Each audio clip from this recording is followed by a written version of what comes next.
सत श्री अकाल दोस्तों, स्वागत है तुहाडा साडे प्लेटफॉर्म इंपैक्ट क्लासिस पटियाला ते। जिवें कि देखो असीं तुहाडे नाल पहलां ही एक प्रॉमिस कीता सी कि इंपैक्ट पटियाला ते जिहड़ा भी असीं कोर्स स्टार्ट करांगे उहनूं असीं कंप्लीट करांगे, क्योंकि इहदे ते कोई डैमोज़ दा कंसैप्ट नहीं गा, फुल कोर्स दा कंसैप्ट आ। मैराथन्स दी कमिटमेंट सी, मैराथन्स चल रही हैं। दूसरी कमिटमेंट असीं कर रहे हैं तुहाडे नाल अज पॉलिटी कॉन्स्टिट्यूशन, जो कि पंजाब पुलिस के सब इंस्पैक्टर के पेपरां च, कांस्टेबल के पेपरां च बड़ी अहमियत रखने वाला टॉपिक आ। इनू पंजाब के बच्चे प्योर पंजाबी च, कई बारी कईयां ने मगर इंग्लिश स्क्रीन पंजाबी च चलाई हुंदी, बोली इंग्लिश च जांदे आ जां होर भाषा च। माड़ा नहीं पढ़ाउंदे उन्हां चों कोई भी, पर कई बारी सानू समझण च दिक्कत आ जांदी है। उन्हां सारे बच्चों दी मजबूरी का ध्यान रखते हुए पढ़ावांगे पंजाबी च, नोट्स असीं पंजाबी ते इंग्लिश दोवां च देवांगे। ठीक है, ये पूरे का पूरा कोर्स जिहड़ा है साडा, ये यूट्यूब दे इस चैनल ते पूरी पॉलिटी की थ्योरी पढ़ाई जाऊगी। तो इंपैक्ट एजुकेशन का जिहड़ा ऑफिशियल चैनल आ, जिहदा कि टैलीग्राम का लिंक इहदी वीडियो च थल्ले दिता होया है। ठीक है, ਉਹਦੇ ਤੇ ਤੁਸੀਂ ਜਾ ਕੇ ਇਹਦੀ PDF डाउनलोड कर सकते ਹੋਵੋਗੇ प्रिंट ਕੱਢਣ ਵਾਸਤੇ। PDF सेम ਹੋਊਗੀ इंग्लिश मीडियम च ਤੇ ਪੰਜਾਬੀ मीडियम च। सो ਇਹਨੂੰ बड़े ध्यान नाल सुनना है। पूरी की पूरी सीरीज़ जिहड़ी आ, जिन्ना वध प्यार दोगे असी चाहुंदे आ।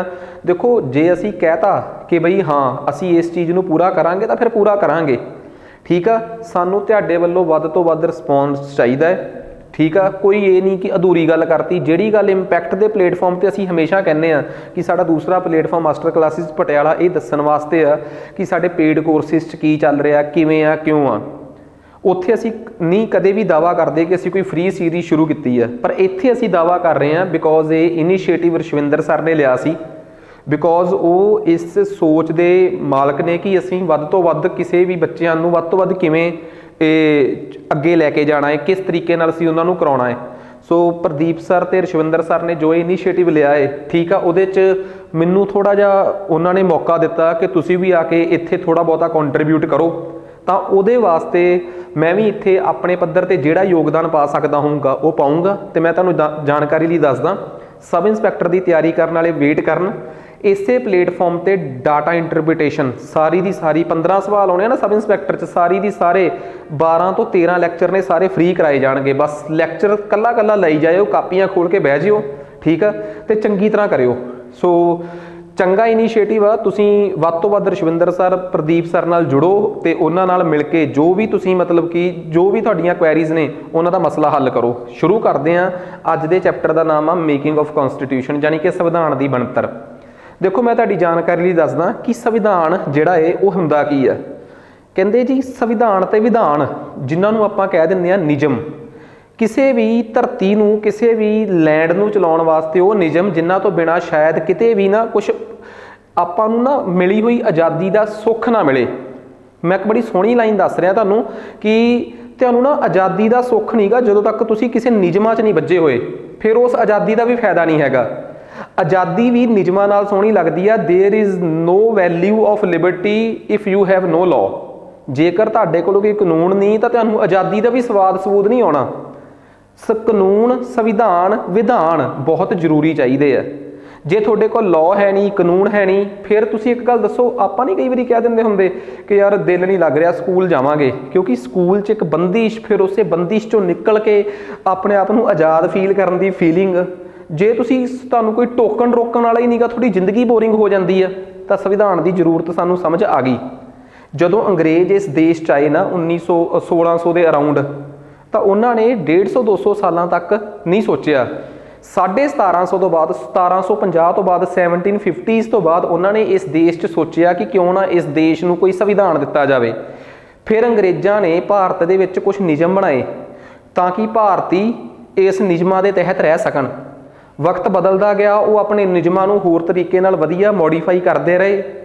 फिर उस तो बाद देश आज़ाद होने के कंढे ते आ गया, 1947 के नेड़े पहुँच गए। 1935 अंग्रेज एक कानून बनाते आ, भारत सरकार का कानून अधिनियम 1935, गौरमेंट ऑफ इंडिया एक्ट 1935। उहदे चों भारतीयों नूं बड़े हक दिंदे आ, बहुत कुछ दिंदे आ। 47 च असीं आज़ाद हो जाते हैं, 47 च असीं इंडिपेंडेंट हो जाते हैं। उस तो बाद साडे ते एक जिम्मेवारी पैंदी है कि असीं अपना संविधान आप लिखीए। ਅਸੀਂ ਆਪਣੇ ਬਹੁਤ ਸਾਰੇ ਚਿੰਤਕਾਂ 'ਤੇ ਇਹ ਜ਼ਿੰਮੇਵਾਰੀ ਪਾਉਂਦੇ ਆ ਕਿ ਤੁਸੀਂ ਸੰਵਿਧਾਨ ਲਿਖੋ। ਉਹ ਸੰਵਿਧਾਨ ਲਿਖਦੇ ਆ। ਆਪਣਾ ਸੰਵਿਧਾਨ ਲਿਖਣ ਤੋਂ ਪਹਿਲਾਂ ਉਹ ਇਹ ਦੇਖਦੇ ਕਿ ਦੁਨੀਆ ਭਰ ਦੇ ਸੰਵਿਧਾਨ ਜਿਨ੍ਹਾਂ ਨੇ ਲਿਖੇ ਆ ਕੀ ਲਿਖਿਆ ਹੈ, ਅਤੇ ਅੰਗਰੇਜ਼ 1935 ਦੇ ਐਕਟ 'ਚ ਸਾਨੂੰ ਕੀ ਦੇ ਕੇ ਗਏ ਆ। ਜਿੱਥੋਂ ਜਿੱਥੋਂ ਜਿਹੜੀ ਚੀਜ਼ ਚੰਗੀ ਲੱਗਦੀ ਆ ਅਸੀਂ ਉੱਥੋਂ ਉਹ ਚੀਜ਼ ਲਿਖੀ, ਦੇਖੀ, ਪਰਖੀ, ਵਰਤੀ ਅਤੇ ਲਿਖ ਕੇ ਆਪਣੇ ਸੰਵਿਧਾਨ 'ਚ ਜੋੜ ਲਈ। ਕਈ ਨਲਾਇਕ ਕਹਿ ਦਿੰਦੇ ਆ ਕਿ ਸਾਡੇ ਸੰਵਿਧਾਨ ਕਾਪੀ ਪੇਸਟ ਆ। ਉਹ ਵਿਚਾਰੇ ਆਪ ਵੀ ਅਨਪੜ੍ਹ ਨੇ ਅਤੇ ਲੋਕਾਂ ਨੂੰ ਵੀ ਅਨਪੜ੍ਹ ਬਣਾ ਰਹੇ ਆ। ਸਾਡਾ ਸੰਵਿਧਾਨ ਆਪ ਲਿਖਿਆ ਹੋਇਆ ਹੈ। ਹਾਂ, ਜੋ ਚੀਜ਼ਾਂ ਸਾਨੂੰ ਕਿਤਿਓਂ ਚੰਗੀਆਂ ਲੱਗੀਆਂ ਅਸੀਂ ਉਹਨਾਂ ਨੂੰ ਜੋੜ ਲਿਆ, ਸਾਡੇ ਸੰਵਿਧਾਨ 'ਚ ਐਡ ਕਰ ਲਿਆ। ਚੰਗੀ ਗੱਲ ਆ, 'ਚ ਮਾੜੀ ਵੀ ਕੀ ਆ। ਖੈਰ, ਉਮੀਦ ਆ ਕਿ ਸਮਝ ਆ ਗਈ ਗੱਲ। ਭਾਰਤ ਦਾ ਸੰਵਿਧਾਨ ਵੀ ਇਸੇ ਹੀ ਸਫ਼ਰ 'ਚੋਂ ਲੰਘਿਆ ਅਤੇ ਬੜੇ ਲੰਮੇ ਚੌੜੇ ਤਰੀਕੇ ਨਾਲ ਭਾਰਤ ਦੇ ਸੰਵਿਧਾਨ ਨੂੰ ਲਿਖਿਆ ਗਿਆ। 1930 ਤੋਂ ਬਾਅਦ ਜਦੋਂ ਭਾਰਤ 'ਚ ਆਜ਼ਾਦੀ ਦੀ ਲੜਾਈ ਤੇਜ਼ ਹੋ ਗਈ ਨਾ, ਤਾਂ ਅਸੀਂ ਅੰਗਰੇਜ਼ਾਂ ਦੇ ਗਲ 'ਚ ਅੰਗੂਠਾ ਦੇ ਕੇ ਇਹ ਕਹਿਣਾ ਸ਼ੁਰੂ ਕੀਤਾ ਕਿ ਅਸੀਂ ਆਪਣਾ ਸੰਵਿਧਾਨ ਆਪ ਬਣਾਉਣਾ ਹੈ। ਸੁਣਨ 'ਚ ਆਇਆ ਕਿ ਇੱਕ ਕਾਮਰੇਡ ਲੀਡਰ ਹੁੰਦਾ ਸੀ, ਕਮਿਊਨਿਸਟ ਲੀਡਰ ਹੁੰਦਾ ਸੀ, ਮਹਿੰਦਰ ਨਾਥ ਰੋਏ। ਉਹਨੇ 1934 'ਚ ਪਹਿਲੀ ਵਾਰ ਇਹ ਮੰਗ ਮੰਗੀ ਆ। 1935 'ਚ ਭਾਰਤ ਦੀ ਆਜ਼ਾਦੀ ਦੀ ਲੜਾਈ ਲੜਨ ਵਾਲੀ Bharatiya Congress party, Indian National Congress party, Rashtriya Congress ਨੇ ਆਪਣੇ ਸੈਸ਼ਨ ਦੇ ਵਿੱਚ ਵੀ ਇਹ ਮੰਗ ਮੰਗਤੀ ਕਿ ਸਾਨੂੰ ਸੰਵਿਧਾਨ ਸਭਾ ਚਾਹੀਦੀ ਹੈ ਤਾਂ ਕਿ ਅਸੀਂ ਆਪਣਾ ਸੰਵਿਧਾਨ ਲਿਖ ਸਕੀਏ। ਪਰ ਮੈਂ ਤੁਹਾਡੀ ਜਾਣਕਾਰੀ ਲਈ ਦੱਸਦਾ, ਨਹਿਰੂ ਨੇ ਅੱਜ ਤੱਕ ਨਹੀਂ ਮੰਨਿਆ ਕਿ ਇਹ ਮੰਗ ਸਭ ਤੋਂ ਪਹਿਲੀ ਵਾਰ ਮਹਿੰਦਰ ਨਾਥ ਨੇ ਉਠਾਈ ਸੀ। ਉਹ ਤਾਂ ਇੱਕੋ ਹੀ ਗੱਲ ਕਹਿੰਦਾ ਕਿ ਇਹ ਮੰਗ ਸਾਡੀ ਸੀ ਪਹਿਲਾਂ। ਖੈਰ, ਅੰਗਰੇਜ਼ਾਂ ਨੇ 1940 'ਚ ਅਗਸਤ ਆਫਰ ਦਿੱਤਾ ਸਾਨੂੰ, ਠੀਕ ਆ। ਉਹਦੇ 'ਚ ਉਹਨਾਂ ਨੇ ਸਾਡੀ ਇਸ ਮੰਗ ਨੂੰ ਮੰਨਣ ਦੀ ਕਹਿ ਵੀ ਦਿੱਤਾ ਕਿ ਅਸੀਂ ਮੰਨ ਲਾਂਗੇ ਕੰਡੀਸ਼ਨ ਨਾਲ। ਫਿਰ 1942 'ਚ ਉਹਨਾਂ ਦਾ ਇੱਕ ਮਿਸ਼ਨ ਭਾਰਤ ਆਇਆ, ਕ੍ਰਿਪਸ ਮਿਸ਼ਨ। ਕ੍ਰਿਪਸ ਅਫਸਰ ਸੀ ਉਹਨਾਂ ਦਾ ਬੜਾ ਤਗੜਾ, ਲੀਡਰ ਹੀ ਕਹਿ ਸਕਦੇ ਹੋ, ਅਫਸਰ ਕਮ ਲੀਡਰ ਸੀ। ਉਹ ਭਾਰਤ 'ਚ ਆਇਆ, ਉਹਨੂੰ ਭਾਰਤ ਦੇ ਕਈ ਲੀਡਰ ਮਿਲੇ, ਜਿਵੇਂ ਸਿੱਖਾਂ ਦੀ ਨੁਮਾਇੰਦਗੀ ਕਰਨ ਵਾਲੇ ਬਲਦੇਵ ਸਿੰਘ ਵੀ ਮਿਲੇ, ਹਿੰਦੂਆਂ ਵੱਲੋਂ ਨਹਿਰੂ ਜੀ ਮਿਲੇ, ਮੁਸਲਮਾਨਾਂ ਵੱਲੋਂ ਜਿਨ੍ਹਾਂ ਮਿਲੇ, ਦਲਿਤਾਂ ਵੱਲੋਂ BR ਅੰਬੇਦਕਰ ਮਿਲੇ, ਸਿੱਖਾਂ ਵੱਲੋਂ ਬਲਦੇਵ ਸਿੰਘ ਮਿਲੇ। ਉਹਨਾਂ ਨੇ ਆਪੋ ਆਪਣੀਆਂ ਮੰਗਾਂ ਅੱਗੇ ਰੱਖੀਆਂ ਅਤੇ ਕ੍ਰਿਪਸ ਮਿਸ਼ਨ 'ਤੇ ਭਾਰਤੀਆਂ ਦਾ ਅੰਗਰੇਜ਼ਾਂ ਨਾਲ ਸਮਝੌਤਾ ਨਹੀਂ ਹੋਇਆ, ਉਹ ਵਾਪਸ ਚਲੇ ਗਿਆ। ਫਿਰ 3 ਕੈਬਨਿਟ ਮੰਤਰੀਆਂ ਦਾ ਟੋਲਾ, ਪੈਟਰਿਕ ਲਾਰੈਂਸ, ਠੀਕ ਆ, ਇੱਕ ਪੈਟਰਿਕ ਲਾਰੈਂਸ, ਇੱਕ ਸਟੈਫਰਡ ਕ੍ਰਿਪਸ ਅਤੇ ਤੀਸਰਾ ਸ਼ਖਸ ਸੀਗਾ AV ਅਲੈਗਜ਼ੈਂਡਰ। 3 ਬੰਦਿਆਂ ਦਾ ਟੋਲਾ ਭਾਰਤ ਆਇਆ।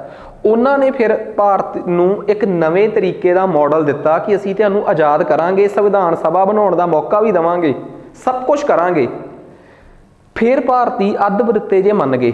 1946 ਦੇ ਮਾਰਚ ਦੇ ਮਹੀਨੇ 'ਚ ਉਹ ਭਾਰਤ ਆਏ, 3 ਜਣਿਆਂ ਦਾ ਟੋਲਾ ਭਾਰਤ ਆਇਆ। ਉਹਨਾਂ ਨੇ ਭਾਰਤੀਆਂ ਦੇ ਅੱਗੇ ਆਪਣੀ ਮੰਗ ਰੱਖੀ, ਠੀਕ ਆ। ਉਹ ਇੰਗਲੈਂਡ ਦੇ ਪ੍ਰਧਾਨ ਮੰਤਰੀ ਕਲੈਮਟ ਐਟਲੀ ਦੀ ਗੱਲ ਲੈ ਕੇ ਆਏ ਸੀ। ਭਾਰਤੀ ਉਹਦੇ 'ਤੇ ਰਾਜੀ ਹੋਏ।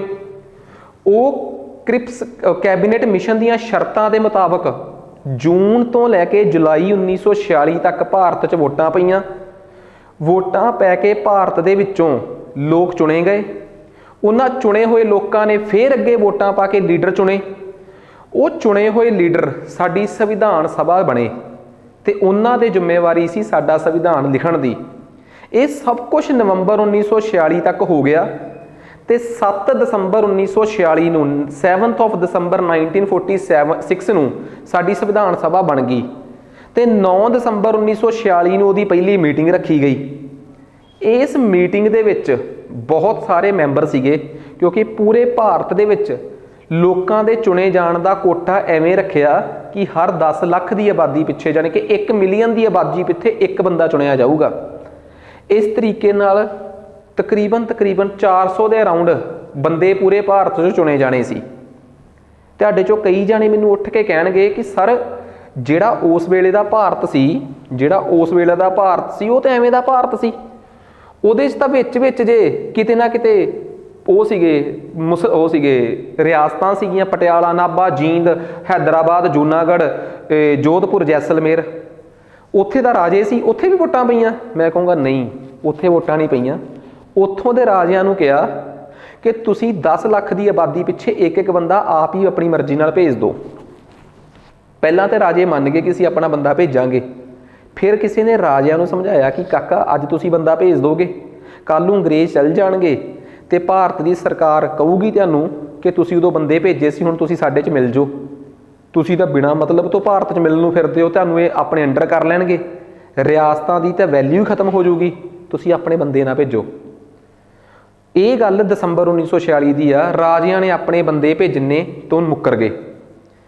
ਭਾਰਤ ਦੇ ਵਿੱਚ ਦੋ ਪੋਲੀਟੀਕਲ ਪਾਰਟੀਆਂ ਸੀਗੀਆਂ, ਇੱਕ ਕਾਂਗਰਸ, ਇੱਕ ਮੁਸਲਿਮ ਲੀਗ, ਜਿਹੜੀ ਮੁਸਲਮਾਨਾਂ ਦੇ ਹੱਕਾਂ ਦੀ ਗੱਲ ਕਰਦੀ ਸੀ। ਦਸੰਬਰ 1946 ਤੱਕ ਜਾਂਦੇ ਜਾਂਦੇ ਮੁਸਲਮਾਨਾਂ ਨੇ ਆਪਣੇ ਲਈ ਵੱਖਰੇ ਦੇਸ਼ ਦੀ ਮੰਗ ਦਾ ਰਾਗ ਪੂਰਾ ਅਲਾਪਿਆ ਹੋਇਆ ਸੀ।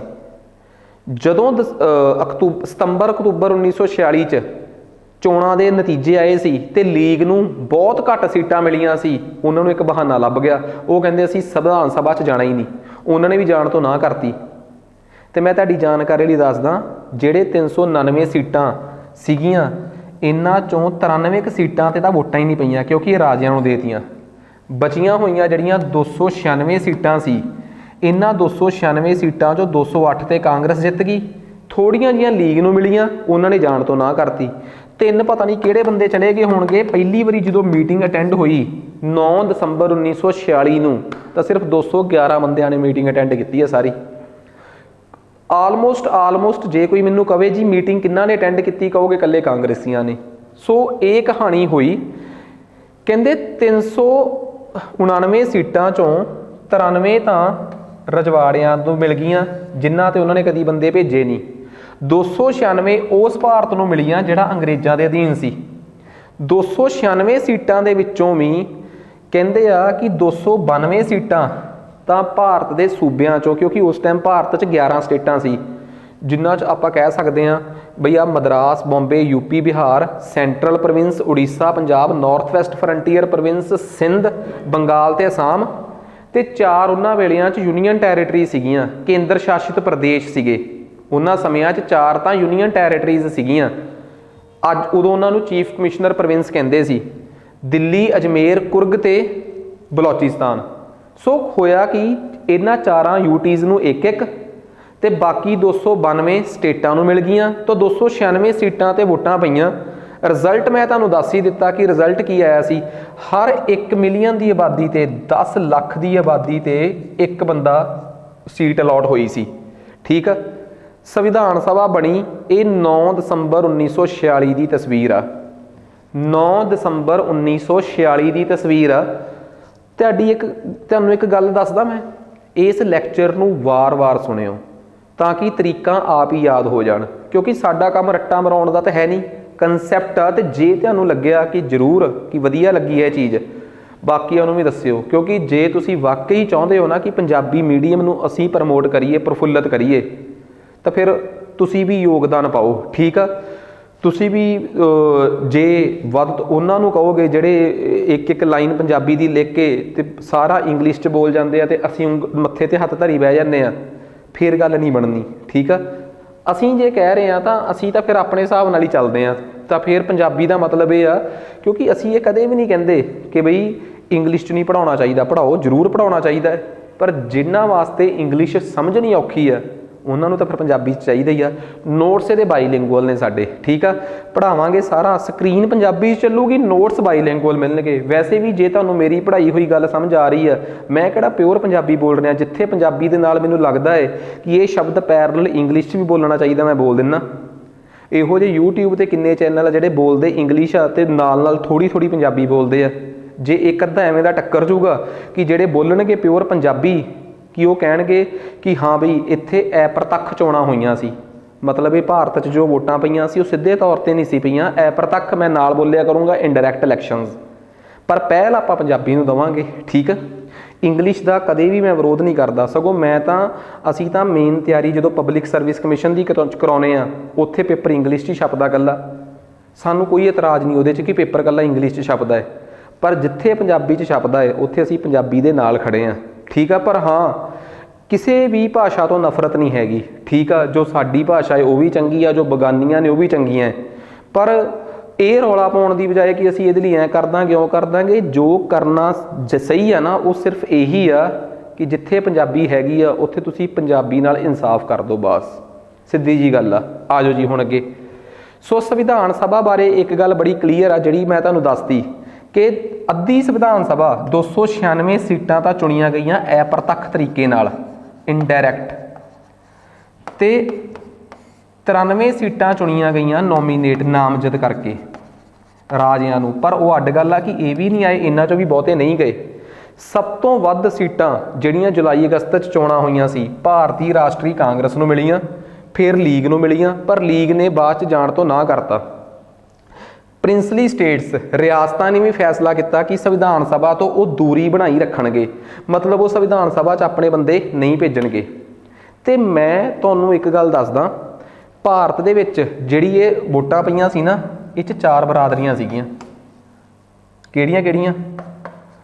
ਹਿੰਦੂ, ਮੁਸਲਿਮ, ਸਿੱਖ ਤੇ ਅਦਰਸ। 4 ਹੀ ਵਰਗਾਂ ਦੇ ਵਿੱਚ ਲੋਕਾਂ ਨੂੰ ਵੰਡਿਆ ਗਿਆ ਸੀ। ਸਿੱਖ ਵੀ ਇੱਕ ਵਰਗ ਸੀਗੇ। ਸੋ ਮੈਂ ਤੁਹਾਨੂੰ ਇੱਕ ਗੱਲ ਕਲੀਅਰ ਦੱਸਤੀ, ਕਹਿੰਦੇ ਸੰਵਿਧਾਨ ਸਭਾ 7 ਦਸੰਬਰ ਨੂੰ ਬਣੀ ਸੀ, ਪਰ ਉਹਦੀ ਪਹਿਲੀ ਮੀਟਿੰਗ ਹੋਈ 9 ਦਸੰਬਰ ਨੂੰ। 9 ਦਸੰਬਰ 1946 ਨੂੰ ਉਹਦੀ ਪਹਿਲੀ ਬੈਠਕ ਹੋਈ ਸੀ।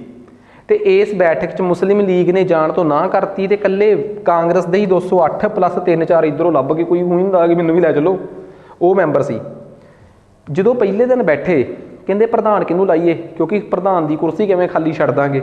ਫਿਰ ਕਹਿੰਦੇ ਚਲੋ ਜੇ ਆਪਾਂ ਨੂੰ ਨਹੀਂ ਪ੍ਰਧਾਨ ਦਾ ਸਮਝ ਆ ਰਿਹਾ ਕਿ ਕਿਵੇਂ ਬਣਾਉਣਾ ਹੈ, ਜਿਵੇਂ ਫਰਾਂਸ ਦੇ ਵਿੱਚ ਇੱਕ ਰਿਵਾਜ ਆ ਕਿ ਸਭ ਤੋਂ ਬਜ਼ੁਰਗ ਬੰਦੇ ਨੂੰ ਕੁਰਸੀ 'ਤੇ ਬਿਠਾ ਦਿੰਦੇ ਆ, ਤੁਸੀਂ ਵੀ ਸਭ ਤੋਂ ਬਜ਼ੁਰਗ ਬੰਦਾ ਲੱਭੋ, ਤੇ ਸਚੀਦਾਨੰਦ ਸਿਨਹਾ ਨੂੰ ਟੈਂਪਰੇਰੀ ਪ੍ਰਧਾਨ ਲਾ ਦਿੱਤਾ ਗਿਆ। ਅਗਲੇ ਦਿਨ ਦੀ ਛੁੱਟੀ ਕਰਕੇ 11 ਦਸੰਬਰ ਨੂੰ ਫਿਰ ਇਹ ਫੈਸਲਾ ਕੀਤਾ ਗਿਆ ਕਿ ਕਿਉਂ ਨਾ ਆਪਾਂ ਪੱਕਾ ਪ੍ਰਧਾਨ ਲਾਈਏ। 11 ਤਰੀਕ ਨੂੰ ਵੋਟਾਂ ਪਾ ਕੇ ਡਾਕਟਰ ਰਜਿੰਦਰ ਪ੍ਰਸਾਦ ਨੂੰ ਪੱਕੇ ਤੌਰ 'ਤੇ ਪ੍ਰਧਾਨ ਚੁਣ ਲਿਆ ਗਿਆ ਤੇ HC ਮੁਖਰਜੀ ਤੇ VT ਕ੍ਰਿਸ਼ਨਾ ਆਚਾਰਿਆ ਨੂੰ ਡਿਪਟੀ ਪ੍ਰਧਾਨ ਚੁਣ ਲਿਆ ਗਿਆ, ਉਪ ਪ੍ਰਧਾਨ ਚੁਣ ਲਿਆ ਗਿਆ। ਇਸ ਸੰਵਿਧਾਨ ਸਭਾ ਨੂੰ ਚਲਾਉਣਾ ਕਿਵੇਂ ਆ, ਤੇ ਇਹਦੇ ਵਾਸਤੇ ਚਾਹੀਦਾ ਸੀ ਕਨਸਟੀਟਿਊਸ਼ਨਲ ਐਡਵਾਈਜ਼ਰ, ਸਲਾਹਕਾਰ। BN ਰਾਓ ਨੂੰ ਸੰਵਿਧਾਨ ਸਭਾ ਦਾ ਸਲਾਹਕਾਰ ਚੁਣਿਆ ਗਿਆ।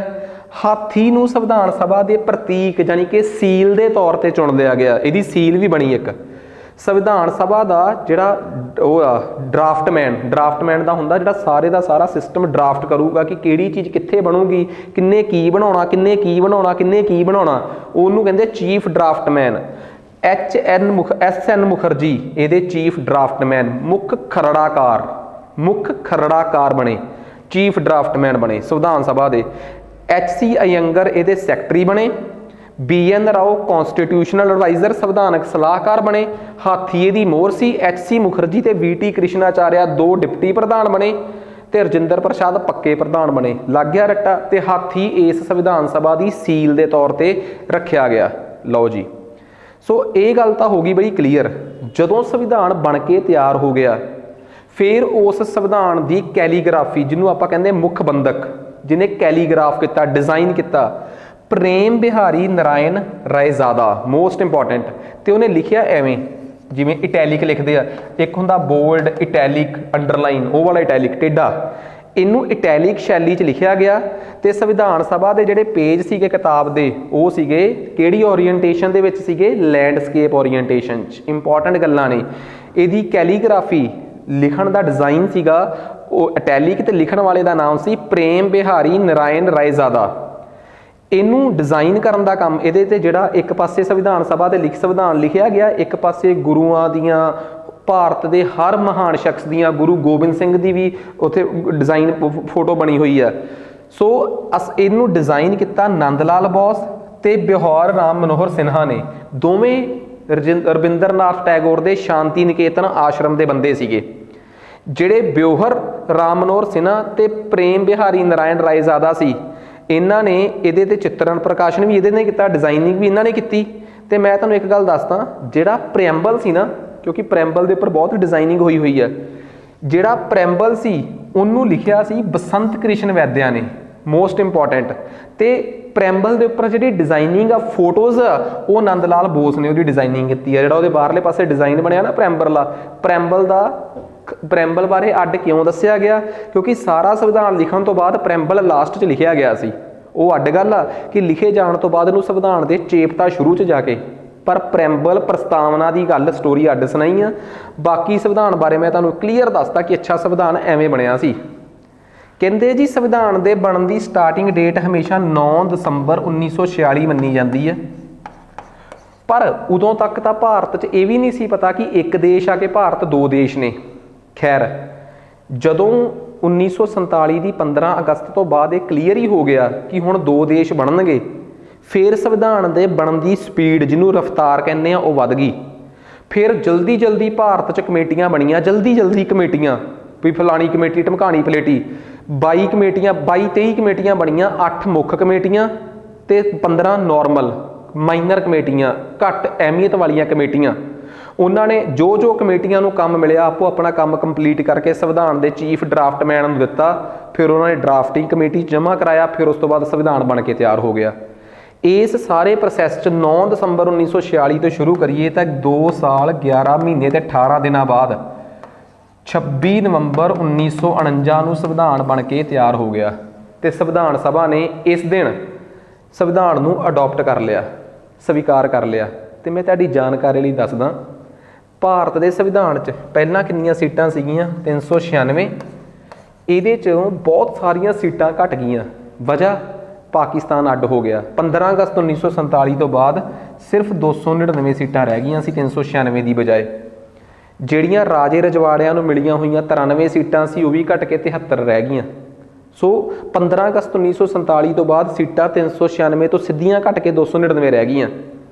299 बंदे 15 अगस्त 1947 तो बाद भारत का संविधान नूं बनाउण च बिजी हो गए। पता लग गया ना कि क्यों? क्योंकि 47 तो पहला 15 अगस्त 1947 तो पहला तो पाकिस्तान ते बांग्लादेश भी भारत च ही सी। वो सीटां विचों कट्टियां गईयां ते 299 सीटां रह गईयां सी। सो ये 299 बंदियां ने 15 अगस्त 1947 तो बाद संविधान नूं लिखना शुरू करता। तो 15 अगस्त 1947 तो बाद संविधान लिखना तेज हो गया। पर जे कोई मैनूं पुछे कि सर संविधान की असली तरीक तुसीं किन्नी कहंदे हो, तो मैं कहूँगा यार 9 दसंबर 1946 इत्थों ही संविधान बनना शुरू होया। इस तो बाद 11 दसंबर नूं इन्हां ने अपना पक्का प्रधान चुन लिया। 11 दसंबर नूं कांग्रेस कल्ली सभा च गई, लीग लूग तो आई नहीं। 13 दसंबर नूं संविधान सभा का एक मैंबर सी पंडित जवाहर लाल नेहरू, उन्हें सारिਆਂ ਦੇ सामने खरड़ा पेश करता, एक मकसदी मता पेश करता। उन्होंने इंग्लिश कहते हैं ऑब्जैक्टिव रैजोल्यूशन। ਉਹਦਾ मकसद ये सी कि इस संविधान नूं संविधान सभा नूं एवें दा संविधान बनाउणा चाहीदा जिवें दा इहदे च लिखिया होया है। ऑब्जैक्टिव रैजोल्यूशन ही अगे जाके साडे संविधान दा प्रैम्बल बनिया। 13 दसंबर नूं इस ऑब्जैक्टिव रैजोल्यूशन नूं संविधान सभा अगे रखिया गया तो 22 जनवरी 1947 इत्थों बाद 47 शुरू हो गया। 22 जनवरी 1947 नूं इस मते नूं पास कर दिता गया। 15 अगस्त 1947 नूं देश आज़ाद होया। विच संविधान सभा ने कोई बहुता काम नहीं किया। 15 अगस्त 1947 तो बाद जाके संविधान सभा च मेन काम स्पीड ते होया। 23 कमेटियां बनियां, उन्हां चों सब तो महत्वपूर्ण कमेटी सी 15 अगस्त तो 14 दिन बाद 29 अगस्त 1947 नूं एक कमेटी बनाई गई, ड्राफ्टिंग कमेटी। उन्होंने कहते हैं खरड़ा कमेटी, जिन्हें संविधान सभा के ड्राफ्टमैन तो काम फड़िया। तो खरड़ा कमेटी ने यह दसिया कि किहड़ा चीज़ कौन लिखूगा, किहड़ी चीज़ कौन फंडामेंटल राइट लिखूगा, कौन की लिखूगा, तो किहड़ा पेज पहला लाउणा, फंडामेंटल राइट संविधान के किहड़े भाग च होने चाहिए आ, ड्यूटियां होनियां चाहिए कि नहीं, राष्ट्रपति दीयां शक्तियां कित्थे होनियां चाहिए, किन्ने क आर्टिकल्स च इहनूं समेट देना है। ये सारा काम ड्राफ्टिंग कमेटी का सी, सब तो महत्वपूर्ण कमेटी का। ड्राफ्टिंग कमेटी देश के आज़ाद होने तो 15 दिन बाद बनी है। 23 कमेटियां चो सब तो महत्वपूर्ण कमेटी है। मुख 8 कमेटियां सी ना, 8 चो सब तो इंपॉर्टेंट ये सी ड्राफ्टिंग कमेटी। इन्हें सारिया कमेटियां नूं काम वंडे, फिर जाके काम होया। 1.5-2 साल लगे तो 26 नवंबर 1949 नूं 26 नवंबर 1949 नूं ठीक आ संविधान बन के तैयार हो गया। 26 नवंबर 1949 नूं मैं तुहाडी जानकारी लई दसदा। 13 दसंबर नूं ऑब्जैक्टिव रैजोल्यूशन उदेश मता ठीक है, मकसदी मता कह लो, उदेश मता संविधान सभा च नेहरू ने रखिया। यही अगे जाके की बनया भला प्रैम्बल प्रस्तावना। इनू 22 जनवरी 1947 नूं संविधान सभा ने पास करता। उस तो बाद 15 अगस्त 1947 नूं देश आज़ाद होया। उस तो बाद 29 अगस्त 1947 नूं 23 कमेटियां का निर्माण होया। उन्हां चों सब तो मुख्य कमेटी सी ड्राफ्टिंग कमेटी। उस ड्राफ्टिंग कमेटी ने 4 नवंबर 1948 नूं पूरे का पूरा संविधान पहली बार सब के सामने रखता। फिर ये 5 दिन तक वटांदरा होया।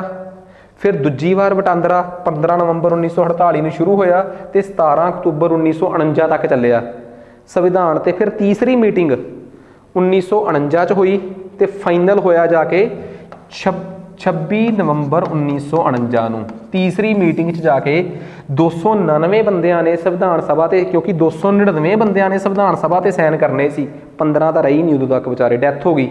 284 ਦੇ साइन आ, ਇਹ साइन की तरीक सी 26 नवंबर 1949, जिस दिन साडा संविधान अडॉप्ट हो गया, स्वीकार कर लिया गया। संविधान सभा ने संविधान नूं 26 नवंबर 1949 ਨੂੰ 2 साल 11 महीने ते 18 दिनों बाद स्वीकार कर लिया। गल्लां बहुत सोच के ते समझ के गल करनी है, इनू कहते अडॉप्ट कर लेना, लागू करना सी उस दिन संविधान, फिर चक्करां च पै गई कि अज ही लागू कर दिंदे आ। कोई सियाणा बोलिया, जिवें अपने घर च नहीं हुंदा कि घर च कोई फंक्शन आ कि आपां इदां करदे आ, अज ही इस घर दे आपां इस काम नूं अज ही शुरू कर दईए। विच एक बजुर्ग बोलदा कि रहण दो यार, अज ना करो, 15 दिनों बाद अपने काके का बर्थडे आने वाला, 15 दिन रुक जाओ, इस काम नूं डिले करो, काके दे बर्थडे वाले दिन कर लांगे। असी 26 जनवरी नूं आज़ादी तो पहला 1930 नूं कोई कारा करी बैठे सी, उस दिन असी पूर्ण स्वराज मनाया सी आज़ादी का। असी क्या 26 जनवरी की तरीक की अहमियत वध जे, लागू ही करना, स्वीकार अज कर लिया, लागू उदों तो कर लांगे। सो हुण तक असी 2 साल 11 महीने ते 18 दिनों 26 नवंबर तक 11 सैशन लाए तो पूरे का पूरा संविधान प्राप्त बना लिया, तो 284 मैंबरां दे असीं इत्ते साइन कराए। 64 लाख रुपया साडा खर्चा आ गया, 60 देशों के संविधानों नूं समझिया, तो फाइनली जाके असीं अपना 26 नवंबर 1949 नूं अपना संविधान वो कर लिया, मतलब कि अपना लिया। ठीक है, सो हुण की होया, 26 नवंबर 1949 तो बाद कहंदे असीं अपने संविधान नूं लागू करना है। हुण कुछ संविधान के अनुच्छेद जिन्होंने इंग्लिश आर्टिकल्स कहते हैं, उन्होंने उस दिन लागू करने की बहुत लोड़ सी। जिमें उन्होंने समयां च ना इलैक्शन कमीशन का काम बहुत वधिया सी, चोणां नाल रिलेटेड आर्टिकल असीं उदों ही लागू करते 26 नवंबर नूं ही। सिटीजनशिप नूं लैके ना बड़ा रौला सी, क्योंकि उन्होंने समय च उजाड़ा भी होया सी, पाकिस्तान तो लोग इधर आ रहे सी, वो वाले सिटीजनशिप के आर्टिकल भी उदों ही लागू करते, बाकी संविधान होल्ड पर रख लिया। असी उहदे लई 26 जनवरी की तरीक रख ली, पर 26 जनवरी आउण तो 2 दिन पहला 24 जनवरी 1950 नूं असी एक स्पैशल सैशन बुलाया, स्पैशल सैशन 12वां स्पैशल सैशन। असी कहा कि क्यों ना आपां अपने संविधान वास्ते, ठीक है, आपां अपने संविधान वास्ते कुछ खास कर लीए। ठीक है, असी 24 जनवरी 1950 नूं जिस दिन असी स्पैशल सैशन बुलाया, उस दिन असी संविधान का अपने भारत का राष्ट्रीय गीत भी अडॉप्ट कर लिया। साडे संविधान का राष्ट्रीय गीत सीगा वंदे मातरम, नैशनल सॉन्ग। उस दिन असी अपने भारत का नैशनल एंथम भी स्वीकार कर लिया, जिहदा नाम सी जन गण मन। ये दोवें असी 24 मार्च नूं अडॉप्ट किते। उस दिन ही असी ये भी फैसला कर लिया कि असी रजिंदर प्रसाद नूं ही देश का राष्ट्रपति लावांगे। फैसला किया कि लावांगे, उस दिन चुनिया नहीं, उस दिन भारत का पहला राष्ट्रपति चुनिया नहीं, चुनन का फैसला किया। आ सही कर लियो, चुनन का फैसला किया। इंपॉर्टेंट गल आ, बहुत इंपॉर्टेंट। मतलब ये कि जे कोई मैनू पूछे कि सर करनौलजी दे विच तुसीं सारियां गल्लां इत्थे लिख के दिखा दो सानू, फिर देखांगे असीं गलबात, फिर सोचांगे, तो मैं कहूँगा 9 दसंबर 1946 नूं 9 दसंबर 1946 नूं संविधान सभा की पहली मीटिंग, 11 दसंबर 1946 नूं असीं अपना पक्का प्रधान चुन लिया, 9 नूं कच्चा चुनिया सी। 13 दसंबर 1946 नूं असीं अपनी संविधान सभा का ऑब्जैक्टिव रैजोल्यूशन उदेश मता रखिया नेहरू ने। 22 जनवरी 1947 नूं ये उदेश मता जिहड़ा सीगा वो पास हो गया। इस तो बाद कुछ भी नहीं होया। फिर 15 अगस्त 1947 आ गई। 15 अगस्त 1947 नूं असीं अपने देश का झंडा चलाउणा सीगा। संविधान सभा नूं कहा गया आज़ादी तो पहला ही 22 जुलाई 1947 नूं सॉरी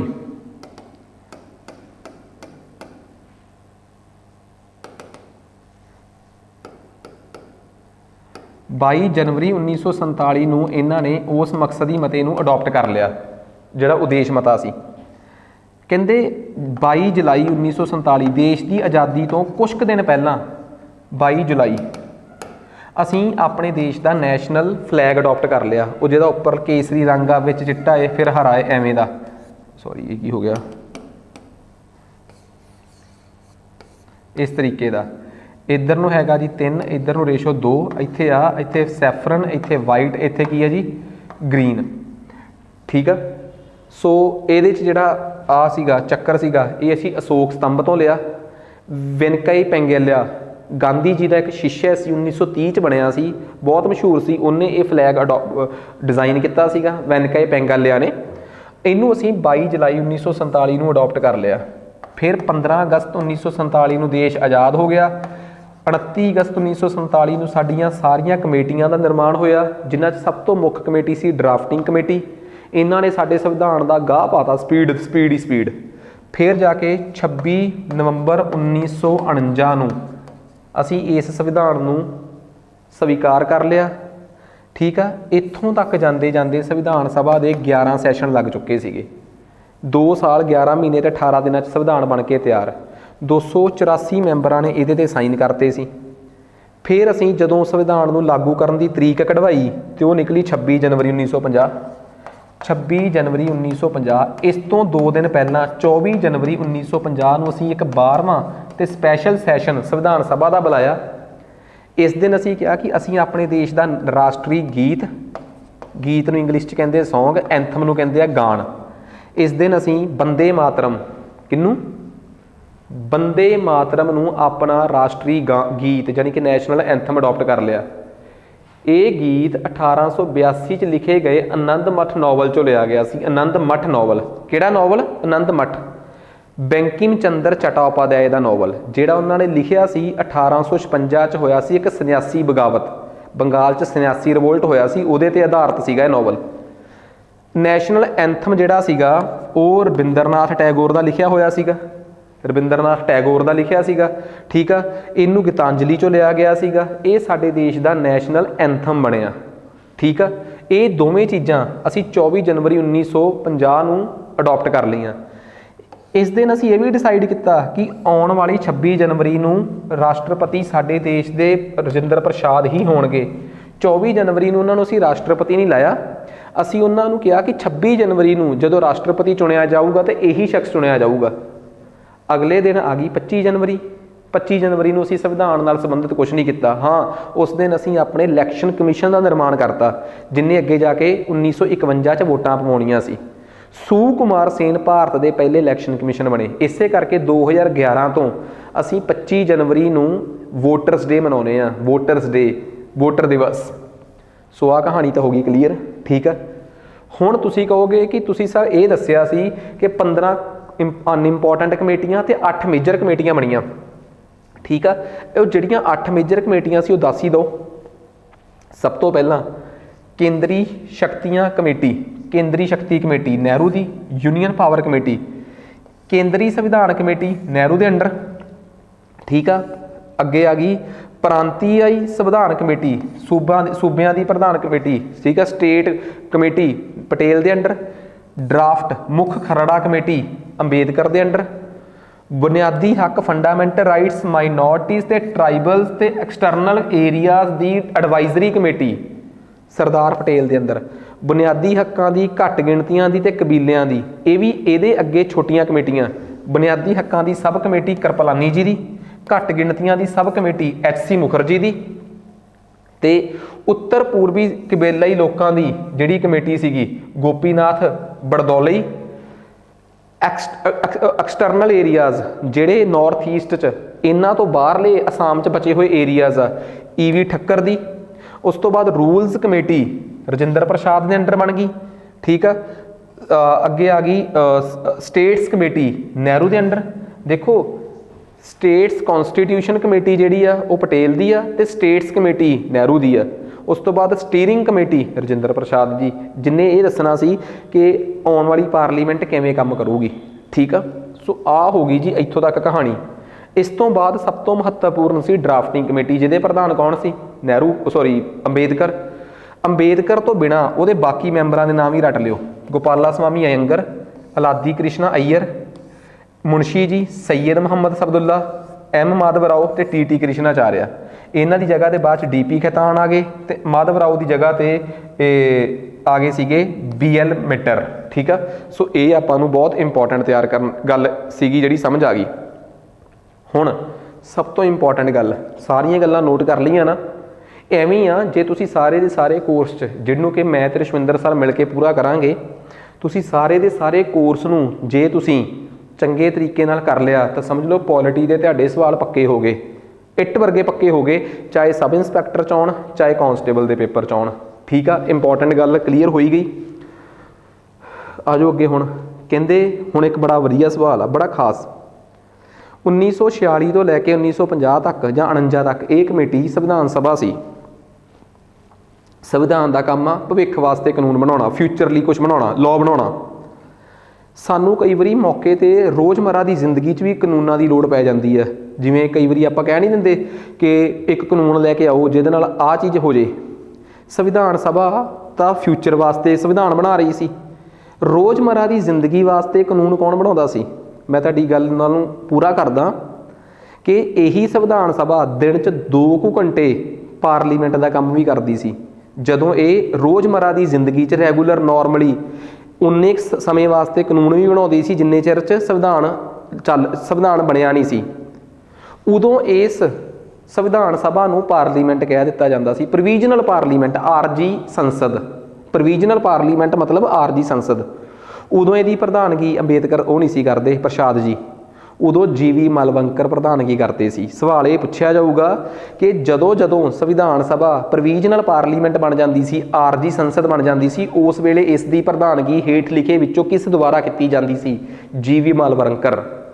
ਤੇ ਮੈਂ ਤੁਹਾਡੀ ਜਾਣਕਾਰੀ ਲਈ ਦੱਸਦਾ, ਜਦੋਂ 1950 'ਚ ਇਹ ਸੰਵਿਧਾਨ ਸਭਾ ਦਾ ਕੰਮ ਖਤਮ ਹੋ ਗਿਆ ਤੇ ਦੇਸ਼ 'ਚ ਲੋਕ ਸਭਾ ਤੇ ਰਾਜ ਸਭਾ ਬਣ ਗਈਆਂ, ਜੀਵੀ ਮਲਵੰਕਰ ਦੇ ਤਜਰਬੇ ਨੂੰ ਦੇਖਦੇ ਹੋਏ ਉਹਨਾਂ ਨੂੰ ਹੀ ਲੋਕ ਸਭਾ ਦਾ ਪਹਿਲਾ ਪ੍ਰਧਾਨ ਲਾ ਲਿਆ ਗਿਆ ਸੀ। ਹੈ ਨਾ ਕੰਮ ਦੀ ਗੱਲ? ਇੰਪੋਰਟੈਂਟ ਗੱਲਾਂ ਨੇ, ਬਹੁਤ ਇੰਪੋਰਟੈਂਟ। ਸੋ ਸੰਵਿਧਾਨ ਨੂੰ ਲਾਗੂ ਕਰਨ ਨੂੰ ਲੈ ਕੇ ਕਿਹੜੇ ਆਰਟੀਕਲ ਉਸ ਦਿਨ ਲਾਗੂ ਹੋ ਗਏ? ਫਿਰ 26 ਜਨਵਰੀ 1950 ਨੂੰ ਕਾਰਨ ਕਿਉਂ ਰੱਖਿਆ ਗਿਆ? ਆ ਪੀਲਾ ਕਰਕੇ ਦੱਸਿਆ ਕਿ ਉਸ ਦਿਨ ਅਸੀਂ ਸਪੈਸ਼ਲੀ ਇਸ ਕਰਕੇ ਰੱਖਿਆ ਕਿਉਂਕਿ ਉਸ ਦਿਨ ਅਸੀਂ ਪੂਰਨ ਸਵਰਾਜ ਦਿਵਸ ਮਨਾਇਆ ਸੀ। ਇਸ ਤਰੀਕੇ ਨਾਲ 9 ਦਸੰਬਰ 1946 ਤੋਂ ਲੈ ਕੇ 9 ਦਸੰਬਰ 1946 ਤੋਂ ਲੈ ਕੇ ਅਸੀਂ 26 ਜਨਵਰੀ 1950 ਤੱਕ ਦਾ ਇਤਿਹਾਸ ਪੜ੍ਹਦੇ ਹਾਂ। ਤੇ ਸੰਵਿਧਾਨ ਲਾਗੂ ਹੋਣ ਤੋਂ 2 ਦਿਨ ਬਾਅਦ 28 ਜਨਵਰੀ 1950 ਨੂੰ ਇਸ ਦੇਸ਼ 'ਚ ਸੁਪਰੀਮ ਕੋਰਟ ਦਾ ਨਿਰਮਾਣ ਕੀਤਾ ਜਾਂਦਾ ਹੈ। ਕਿਹਦਾ ਨਿਰਮਾਣ ਕੀਤਾ ਜਾਂਦਾ ਹੈ? ਸੁਪਰੀਮ ਕੋਰਟ ਦਾ ਨਿਰਮਾਣ ਕੀਤਾ ਜਾਂਦਾ ਹੈ। ਤੇ ਹਰੀ ਲਾਲ ਕਨੀਆ ਸਾਡੇ ਪਹਿਲੇ ਮਤਲਬ ਕਿ ਉਹ ਬਣਦੇ ਆ ਚੀਫ ਜਸਟਿਸ। ਇਹ ਆ ਸਾਡੇ ਕੁਐਸਚਨਸ, ਮਤਲਬ ਕਿ ਕਨਸੈਪਟ। ਐਵੇਂ ਸਟੋਰੀ ਪਤਾ ਹੋਣੀ ਚਾਹੀਦੀ ਆ, ਫੇਰ ਗੱਲ ਬਣਦੀ ਆ, ਨਹੀਂ ਤਾਂ ਰੱਟੇ ਮਾਰੋਗੇ ਭੁੱਲ ਜਾਓਗੇ। ਕਹਿੰਦੇ ਕਾਂਗਰਸ ਨੇ ਸੰਵਿਧਾਨ ਸਭਾ ਦੀ ਮੰਗ ਪਹਿਲੀ ਵਾਰ ਕਦੋਂ ਕੀਤੀ? 34 'ਚ ਤਾਂ ਮਹਿੰਦਰ ਨਾਥ ਰੋਏ ਨੇ ਕੀਤੀ ਸੀ, 35 'ਚ ਕਾਂਗਰਸ ਨੇ ਕੀਤੀ ਸੀ। ਫਸ ਗਏ ਨਾ, ਉਲਝਾ ਦਿੰਦੇ ਆ। 1946 'ਚ ਸੰਵਿਧਾਨ ਸਭਾ ਦੀ ਟੋਟਲ ਸਟਰੈਂਥ ਕਿੰਨੀ ਸੀ? 399, ਸੌਰੀ ਮੈਂ ਪਹਿਲਾਂ 99, ਹਾਂ 399, ਬਾਅਦ 'ਚ ਕਿੰਨੀ ਰਹਿ ਗਈ ਸੀ? 299। ਇਹ ਵੀ ਮੈਂ ਦੱਸਤਾ। ਸੰਵਿਧਾਨ ਸਭਾ ਦਾ ਮੈਂਬਰ ਕੌਣ ਨਹੀਂ ਸੀ? ਸਾਰੀ ਸੰਵਿਧਾਨ ਸਭਾ ਦੇ ਮੈਂਬਰ ਸੀ, ਇਕੱਲੇ ਗਾਂਧੀ ਨੂੰ ਛੱਡ ਕੇ। ਗਾਂਧੀ ਜੀ ਨੇ ਸੰਵਿਧਾਨ ਸਭਾ 'ਚ ਜਾਣ ਤੋਂ ਨਾਂਹ ਕਰਤੀ ਸੀ। ਉਹਨਾਂ ਸਮਿਆਂ ਦੇ ਵਿੱਚ ਭਾਰਤ 'ਚ ਦੰਗੇ ਹੋ ਰਹੇ ਸੀ 47 ਵਾਲੇ, ਤੇ ਬੰਗਾਲ ਦੇ ਵਿੱਚ ਇੱਕ ਜਗ੍ਹਾ ਹੈ ਨੌਖਲੀ, ਗਾਂਧੀ ਜੀ ਉੱਥੇ ਬੈਠੇ ਸੀ, ਕਹਿੰਦੇ ਸੀ ਮੈਂ ਸੰਵਿਧਾਨ ਸਭਾ 'ਚ ਨਹੀਂ ਹੋ ਸਕਦਾ ਜਦੋਂ ਇਸ ਦੇਸ਼ 'ਚ ਲੋਕ ਮਰ ਰਹੇ ਆ। ਸੰਵਿਧਾਨ ਸਭਾ ਨੇ ਆਪਣਾ ਆਰਜੀ ਪ੍ਰਧਾਨ ਕਿਹਨੂੰ ਚੁਣਿਆ? ਸਚਿਦਾਨੰਦ ਸਿਨਹਾ ਨੂੰ 9 ਦਸੰਬਰ ਨੂੰ। ਇਹਨਾਂ 'ਚੋਂ ਕੌਣ ਸੰਵਿਧਾਨ ਸਭਾ ਦੇ ਵਾਈਸ ਪ੍ਰੈਜ਼ੀਡੈਂਟ ਚੁਣੇ ਗਏ? HC ਮੁਖਰਜੀ ਵੀ ਤੇ VT ਕ੍ਰਿਸ਼ਨ ਆਚਾਰਿਆ ਵੀ। ਦੱਸਣ ਦੀ ਲੋੜ ਆ? ਬਿਲਕੁਲ ਨਹੀਂ। ਉਦੇਸ਼ ਸੰਕਲਪ, ਜਿਹਨੂੰ ਉਪਦੇਸ਼ ਮਤਾ ਵੀ ਕਹਿ ਦਿੰਦੇ ਆ, ਇਹਨੂੰ ਕਿੰਨੀ ਤਰੀਕ ਨੂੰ ਅਡਾਪਟ ਕੀਤਾ ਗਿਆ, ਜਾਣੀ ਕਿ ਸਵੀਕਾਰ ਕੀਤਾ ਗਿਆ? ਇਹ 13 ਦਸੰਬਰ ਨਹੀਂ, ਇਹ ਹੈਗੀ ਆ 22 ਜਨਵਰੀ। ਕਨਫਿਊਜ਼ ਕਰਨ ਦੇ ਤਰੀਕੇ ਆ ਨਾ, 13 ਤਰੀਕ ਵੀ ਪਾਤੀ। ਕਹਿੰਦੇ ਜਿਹੜੀਆਂ ਸਬ ਕਮੇਟੀਆਂ ਸੀ ਉਹਨਾਂ 'ਚ ਜਿਹੜੀ ਘੱਟ ਗਿਣਤੀਆਂ ਦੀ ਸਬ ਕਮੇਟੀ ਸੀ ਉਹ ਕਿਹਦੀ ਬੰਦੀ ਸੀ? HC ਮੁਖਰਜੀ। ਚੈੱਕ ਕਰੋ, ਮੈਂ ਸਬ ਕਮੇਟੀਆਂ ਵੀ ਪੜ੍ਹਾ ਚੁੱਕਿਆ। ਇਹਨਾਂ 'ਚੋਂ ਕਿਹੜੀ ਮੁੱਖ ਕਮੇਟੀ ਨਹੀਂ ਸੀ? ਮੈਂ ਐਡਵਾਈਜ਼ਰੀ ਵੀ, ਸਟੇਟ ਵੀ, ਸਟੀਅਰਿੰਗ ਵੀ ਪੜ੍ਹਾਈ ਆ, ਨਿਰਦੇਸ਼ਕ ਕਮੇਟੀ, ਜਦ ਕਿ ਫਾਈਨਾਂਸ ਕਮੇਟੀ ਨਹੀਂ ਸੀ ਵਿੱਚ। ਸੋ ਇਹ ਵੀ ਮੈਂ ਪੜ੍ਹਾ ਚੁੱਕਿਆ। ਸੰਵਿਧਾਨ ਸਭਾ ਦਾ ਪ੍ਰਤੀਕ ਚਿੰਨ੍ਹ ਕੀ ਸੀ? ਹਾਥੀ, ਪੜ੍ਹਾ ਚੁੱਕੇ ਆ। ਡਰਾਫਟਿੰਗ ਕਮੇਟੀ ਨੂੰ ਕਿੰਨੇ ਕਿਹਾ ਸੀ ਕਿ ਇਹਨੇ ਬਹੁਤ ਰਗੜ ਕੇ ਕੰਮ ਕੀਤਾ, ਇਹਨੇ ਚੱਜ ਦਾ ਕੰਮ ਨਹੀਂ ਕੀਤਾ? ਇਹ ਨਹੀਂ ਮੈਂ ਉੱਥੇ ਪੜ੍ਹਾਇਆ, ਕਈ ਚੀਜ਼ਾਂ ਸਵਾਲਾਂ 'ਚ ਕਵਰ ਹੁੰਦੀਆਂ। ਡ੍ਰਿਫਟਿੰਗ ਕਮੇਟੀ, ਰੇਂਗਦੀ ਹੋਈ ਕਮੇਟੀ, ਕੀ ਇਹਦਾ ਕਿਹੜਾ ਕੰਮ ਕਰਦੀ ਆ? ਸਭ ਤੋਂ ਵੱਧ ਵਿਰੋਧੀ ਸੀ ਇੱਥੇ ਨਜ਼ੀਰੁਦੀਨ ਅਹਿਮਦ, ਜਿਨ੍ਹਾਂ ਨੇ ਇਹਨੂੰ ਰੇਂਗਦੀ ਹੋਈ ਕਮੇਟੀ ਵੀ ਕਿਹਾ ਸੀ। ਸੋ ਇਹ ਹੁੰਦੇ ਆ ਜੀ ਸਵਾਲ। ਮੈਂ 10 ਕੁ ਸਵਾਲ ਕਰਾਏ ਆ। ਰਸ਼ਵਿੰਦਰ ਸਰ ਜਿਹੜੇ ਆ ਉਹ ਪੂਰੇ ਦਾ ਪੂਰਾ ਇੱਕ ਚੈਪਟਰ ਦੇ 50 ਸਵਾਲ ਲੈ ਕੇ ਆਉਣਗੇ, ਤਾਂ ਜੋ ਜੇ ਤਿਆਰੀ ਲੱਗੀ ਹੈ ਉਹ ਕਰਨ ਤਾਂ ਚੰਗੀ ਤਰ੍ਹਾਂ ਕਰੋ। ਵੱਧ ਤੋਂ ਵੱਧ ਇਹਨਾਂ ਚੀਜ਼ਾਂ ਨੂੰ ਸ਼ੇਅਰ ਕਰੋ। ਪਲੇਟਫਾਰਮ ਨੂੰ ਇਹ ਤੁਹਾਡੇ ਵਾਸਤੇ ਹੀ ਹੈ, ਇਹ ਪਲੇਟਫਾਰਮ ਇਹਨੂੰ ਕਿਸੇ ਵੀ ਤਰੀਕੇ ਨਾਲ ਅਸੀਂ ਡੈਮੋਜ਼ ਵਾਸਤੇ ਨਹੀਂ, ਫ੍ਰੀ ਇਨੀਸ਼ੀਏਟਿਵ ਦੇ ਤੌਰ ਤੇ ਲਾਂਚ ਕੀਤਾ ਹੈ ਤੇ ਅਸੀਂ ਚਾਹੁੰਦੇ ਹਾਂ ਕਿ ਇਹਨੂੰ ਹੁੰਗਾਰਾ ਮਿਲੇ। ਠੀਕ ਆ, ਸਪੈਸ਼ਲੀ ਪ੍ਰਦੀਪ ਜੀ ਦਾ ਤੇ ਰਸ਼ਵਿੰਦਰ ਜੀ ਦਾ ਜਿਹੜਾ ਡ੍ਰੀਮ ਆ ਉਹਨੂੰ ਤੁਸੀਂ ਪੂਰਾ ਕਰੋ। ਉਮੀਦ ਕਰਦੇ ਹਾਂ ਕਿ ਤੁਹਾਨੂੰ ਇਹ ਲੈਕਚਰ ਪਸੰਦ ਆਇਆ ਹੋਊਗਾ। ਅੱਜ ਵਾਸਤੇ ਇੰਨਾ ਹੀ ਬਹੁਤ ਆ ਜੀ, ਧੰਨਵਾਦ।